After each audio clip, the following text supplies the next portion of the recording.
as I come up to make sure that I'm getting as much of the meat off of that bone as possible.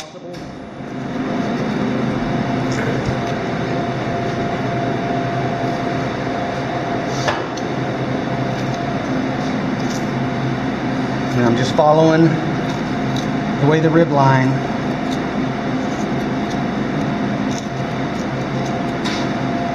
And it's interesting when you get into doing a lot of these different pigs. The bone structure is somewhat different on every pig, just kind of the way they lay out.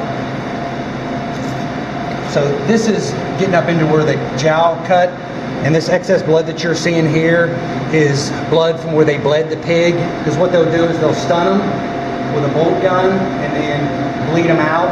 And to bleed them, you have to go up with your knife and you have to click the jugular to get them to bleed out. And what they've done in this case is whoever stuck this pig stuck it too far up, and wherever that knife goes up, it gives an area for that blood to go up, so you end up getting meat that's unusable. Because all this, we're going to have to cut this out. So it's very, very pertinent that those guys are slow and diligent when they're bleeding these pigs out, or you can lose.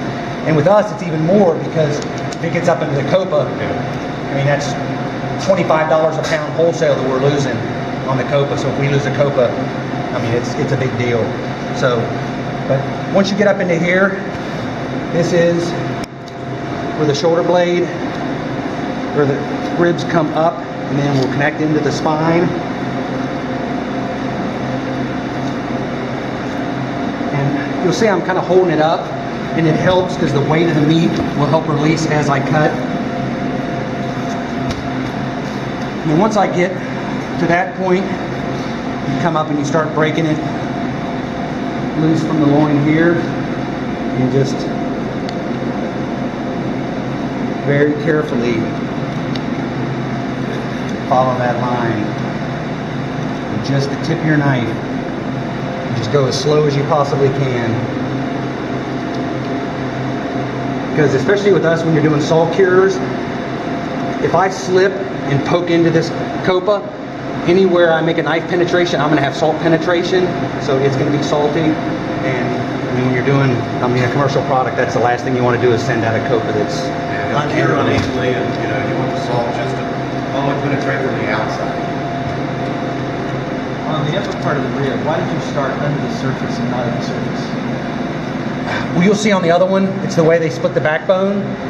This next piece that we have will come out, and it'll have actually some blades off the backbone. So it's just depending on which side I'm working with as to where I'll start it. But you're just used to doing it that way.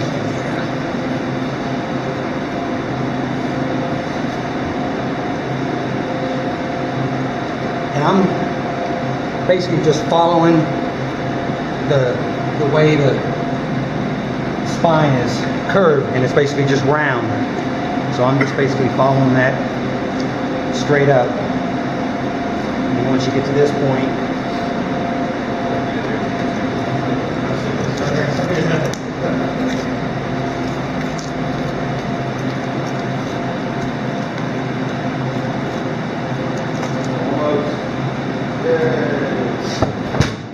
so conventionally they would split this and this would be spare ribs. And if you've seen Applebee's menu where they have riblets, that's where they cut the riblets off of. There's still meat on it, and it's still bone, and it's just more utilization. But here's where the fun starts. Say your way. Okay, boneless shoulder. This is the pluma, this muscle that you see here. This seam starts up in here, and it'll come all the way down, and it'll go up underneath, and then I'll pull all this off as one piece. So to remove the pluma, basically you find your seam, and then just using the tip of your knife,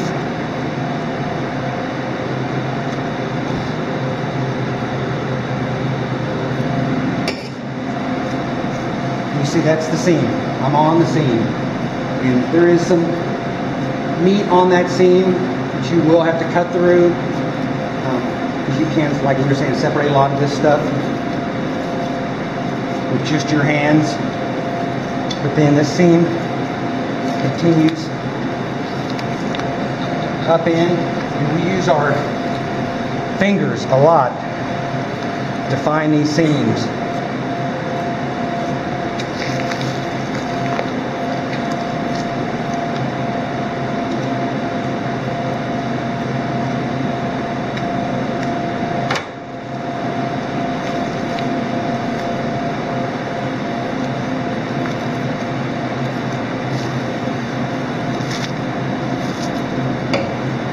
I got this. And here's where you have to be careful. This is the shoulder blade that I'm directly up against, and I want to stay as close to that shoulder blade as I can. So you just want to run your knife and keep it on that shoulder blade, and I'm just pulling and putting some tension on it to pull it.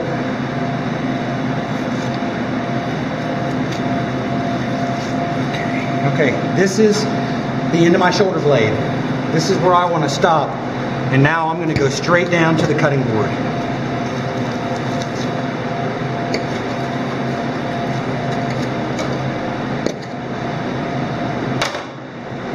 So, Put that back on the bottom. I'll show them this before you go to the road. What he's taking off in Italian is called coppa. The guy that we work with in Kentucky, prefer to call it neck.